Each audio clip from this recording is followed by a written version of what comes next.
स्वागत है दोस्तों आपका हमारे चैनल अनसुनी अनुराधा के सुने अनसुने किस्सों में। कहानियों की इस आकाश गंगा में जो सितारा आज भी तोड़कर लाई हूँ उसका नाम है तेरे नैनों के मैं दीप जलाऊंगा।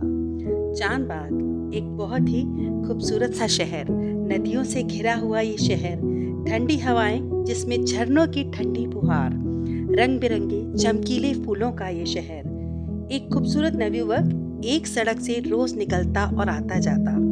दाहिने ओर मुड़कर एक क्रीम कलर का जालीदार गेट था जिसमें छोटा सा एक बागीचा था और बागीचे में वो हार श्रृंगार का बहुत बड़ा घना सा पेड़, जैसे बागीचे में गलीचा बिछा हो उसके फूलों का। कि कुछ दिन से सुबह सुबह यहाँ एक खूबसूरत सी लड़की अक्सर या यूं कहें अब रोज नजर आती थी। पहले तो याद नहीं कि इसे देखा था या नहीं, लेकिन अब तो यहाँ अक्सर ही बैठी वहां मिलती थी। नवयुवक बिना किसी क्रिया प्रतिक्रिया के सीधा निकल जाता और शाम को भी आने का यही रास्ता था। पर लेकिन ये लड़की शाम को यहाँ नहीं होती थी, हो सकता है कहीं जॉब करती हो। आज 15 दिन हो गए थे युवक रोज यहाँ से निकलता और इस लड़की को देखता। ये लड़की भी युवक की ओर देखती, मुस्कुराती। कुछ दिन और बीत गए कि आज युवक हिम्मत करके उस जालीदार गेट की ओर बढ़ता है, अपना हाथ बढ़ाता है, उस गेट को खोलकर अंदर दाखिल हो जाता है। लड़की शायद उस युवक को पहचान गई थी, क्योंकि रोज वो युवक यहाँ से निकलता था, इसी रास्ते से आता था, यहीं से जाता था। तो उसके अंदर आने पर उस लड़की को शायद कोई आपत्ति नहीं थी और वो उसे ऐसे ही देखकर मुस्कुराती रही जैसे कि वो रोज उस युवक को देखकर मुस्कुराती थी। युवक पास जाता है, उससे उस लड़की का नाम पूछता है। वो लड़की झटके से इधर उधर देखने लगती है कि जैसे वो कुछ ढूंढ रही थी और वो कुछ समझ नहीं पा रही थी, जवाब नहीं दे पा रही थी। कि युवक उसे देख कुछ घबरा जाता है, उसे कुछ घबराहट सी महसूस होती है और वो तेज कदमों से बाहर की ओर वापस आ जाता है। कुछ समझ नहीं पा रहा था वो लड़की जवाब क्यों नहीं दे रही थी। कि अगले दिन उसी सड़क से उस युवक का दोबारा निकलना होता है। आज भी वो लड़की वहीं अपनी जगह पर बैठी हुई थी। उस युवक ने हिम्मत कर उसकी ओर देखा और बड़ा अचंभे में पड़ गया कि वो लड़की आज भी उसे देख यूं ही मुस्कुरा रही थी जैसे कि वो पहले मुस्कुराती थी। उसने उसे देखा, बाहर से ध्यान से देखता रहा, उसे कुछ समझ में नहीं आया और फिर उसने अचानक ही यूं अपना हाथ हिलाया। लड़की ऐसे ही मुस्कुराती रही बिना किसी प्रतिक्रिया के। ना तो उसने उस हाथ के हिलाने का जवाब दिया, ना उसने कुछ पूछा, ना वहां से खड़ी हुई आगे बढ़ी।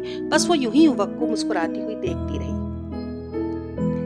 इस रास्ते से रोज यूं ही वो निकलता रहा और इसी तरह से आता जाता रहा। वह लड़की वहीं बैठी होती और उसको युवक को भी देख रही होती। यहाँ का चौकीदार कुछ दिनों से ये बात नोट कर रहा था, उसका घर भी पास ही था। वो उस युवक को रोज आते जाते वहां से देखता था। आज उसने हिम्मत कर उस युवक को रोक ही लिया और उससे पूछ बैठा, क्या बात है भाई, कौन हो? यहाँ से रोज निकलते हो, आते हो, जाते हो, कौन हो तुम? आज जैसे उस युवक को उसके सारे सवालों का जवाब मिलने वाला था। जितना वो चौकीदार उसे पूछना चाहता था, उतना ही उत्सुक था वो युवक कि वो क्या चाहता है, उसे पूछना चाहता था चौकीदार से। कि चौकीदार उसे भरे गले से कहता है, बस क्या बताऊं साहब, ये 5 बरस की छोटी सी बिटिया थी। हमने तो इसे बचपन से ही देखा है। बहुत छोटी सी थी, तभी इसके सर से माँ का साया उठ गया था। पिता ने समाज बिरादरी के कहने पर दूसरी शादी कर तो ली, लेकिन ठीक ठाक सब चल रहा था। जब तक बाप था तब तक तो उसके सामने टुकड़े सुबह शाम डाल ही देती थी, इस बच्ची को दे ही देती थी खाना, बचा कुचा काम चल ही रहा था। बाप था मतलब क्या कहे साहब, कुछ सालों बाद किसी दुर्घटना में इसके पिता की भी मृत्यु हो गई। बस तभी से ये लड़की ऐसे ही है मतलब क्या कहें, सौतेली माँ है, उसका सारा परिवार अब यहाँ रहता है। माँ को आंखों का एक ऐसा रोग था, अगर जल्दी से ऑपरेशन ना कराया जाता तो उसकी आंखों की रोशनी जा सकती थी। अच्छा, फिर युवक बड़ी उत्साहित होकर इस बातों को सुन रहा था, एक एक शब्द को, एक एक लाइन से बहुत ध्यान से सुन रहा था। कि बिटिया ने ही एक दिन अपनी जिद करी अपनी माँ से कि माँ, जिस माँ ने मुझे जन्म दिया उसे तो मैं पा ना सकी, लेकिन तुम जैसी भी हो मेरी माँ हो और मैं चाहती हूँ मैं अपनी आंखें तुम्हें दे दूं। बस फिर क्या था साहब, ऑपरेशन कराया, अपनी जीवन में अंधेरा कर लिया और माँ के जीवन में उजाला कर दिया। वैसे नाम इसका दीपाली है, दीपाली नाम है इसका। और युवक शांत, चुपचाप, उदास अपने रास्ते पर आगे बढ़ गया। चौकीदार भी अपनी बातों में लग गया कि आज चौकीदार नोटिस कर रहा था कि अगले दिन वो युवक यहाँ से निकलेगा या नहीं, लेकिन आज वो युवक यहाँ से नहीं निकला था। चौकीदार को भी समझ में आ गया था शायद रास्ता बदल लिया होगा। कोई बात नहीं, ये जीवन है, ये जिंदगी है, किसी के आने ना जाने से ना तो रुकती है ना आगे बढ़ती है, ये अपने आप अपना रास्ता आगे का खोजती है। कि शाम को एक गाड़ी उस लड़की के घर के आसपास आकर खड़ी होती है और उस गाड़ी में से दो बुजुर्ग दाम्पत्य उतरते हैं और साइड में उस लड़की के घर के पास आकर खड़े हो जाते हैं। शायद ड्राइवर होगा जो गाड़ी को साइड लगा रहा होगा, पार्किंग देख रहा है। चौकीदार दूर से सब चीजें नोट कर रहा था।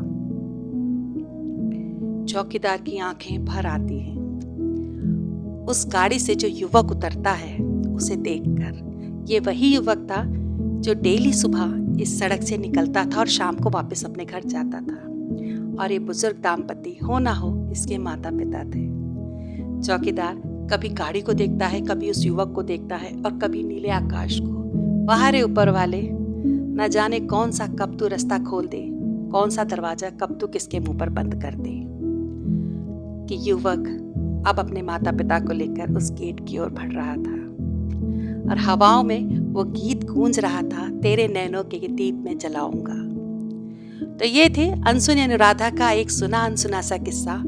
इसी तरह से फिर हाजिर होंगी। आज के लिए, अभी के लिए मुझे दे आज्ञा। आप हमारे चैनल को लाइक, सब्सक्राइब और शेयर करना ना भूलें। अनुराधा की ये किस्से, प्यारे किस्से दोबारा से इसी श्रृंखला में